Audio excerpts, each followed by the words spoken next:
Good morning. It's Keisha Way. That's right, Keisha Way, your servant leader by design. And I wanted to come in today to talk about the circle of control during chaos or change. That's right, circle of control during chaos or change. For those of you who don't know me, I was affected by change and somewhat of chaos. My story began back in 2017 as I was diagnosed with stage 4 colon cancer. So you can imagine I was confined to the house other than going outside to receive my chemo treatments or to go to doctor's appointments.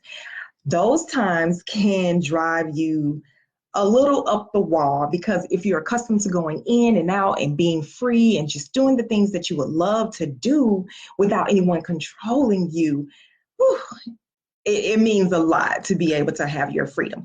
So right now, with everything that's going on with the coronavirus, I truly understand the chaos and needing to have some type of control. So I was sitting here thinking, and I was like, you know what?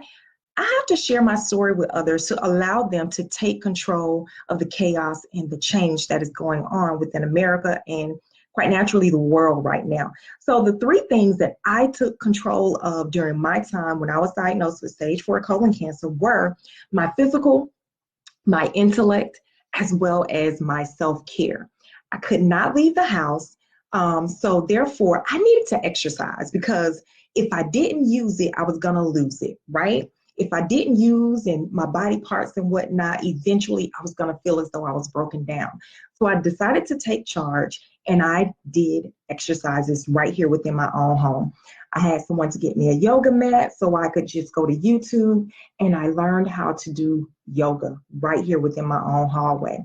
As well as on those days where I wanted to go outside and take a walk, I just simply opened the blinds and I took laps around my kitchen or around my family room just so that I would feel as though I was getting some type of movement, some type of exercise. So I definitely made sure that I stayed fit physically because I knew that I would need that. You know, taking so many strong medications, you would get tired and weak from time to time. But on the days that I felt good, I definitely took advantage of that and I worked on my physical. One of the other things that I took care of during that time was my intellect.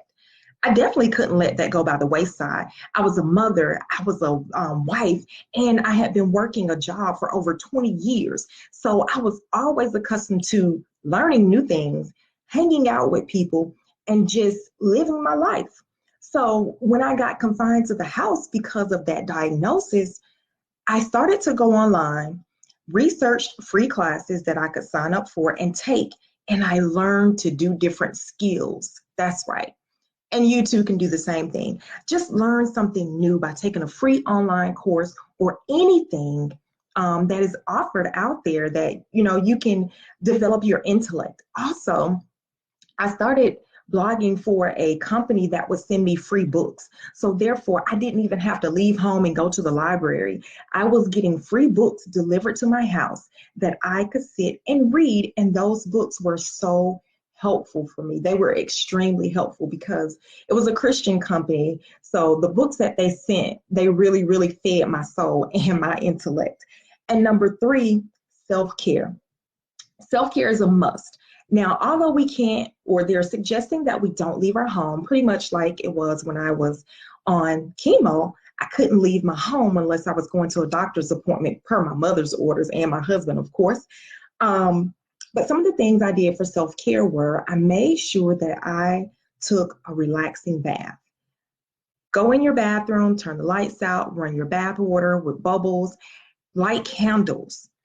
Close the door. No one is to interrupt this time because it is your time to take care of yourself. So this is something that you guys can do right now as well. Something else I decided to do during that time was to meditate. Meditation is huge and it's a huge part of my life right now. And although I did meditate before the diagnosis, I definitely meditated during the diagnosis because that was my moment to be still, which is what I think God is wanting us to do right now. I used that time to meditate, be still, and listen for God's voice. And I heard everything that He was saying because I knew in order for me to in order for me to get through that diagnosis, I would definitely have to depend on the ultimate healer. And I utilized that power that he had to get through, just like we can do right here in these times that we are going through right now. And the other thing that I did was I journaled.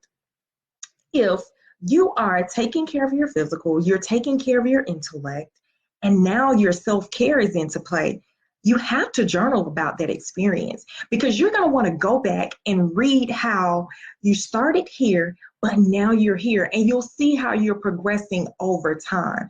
And you never know, you can use that journal for something else. You can purchase a $2 or $3 journal, and the contents of the journal could be priceless. Those memories, the learning and the growing that you've captured, it is endless. So again, the circle of control during chaos or change. 3 things that you can do right now in the comfort of your own home.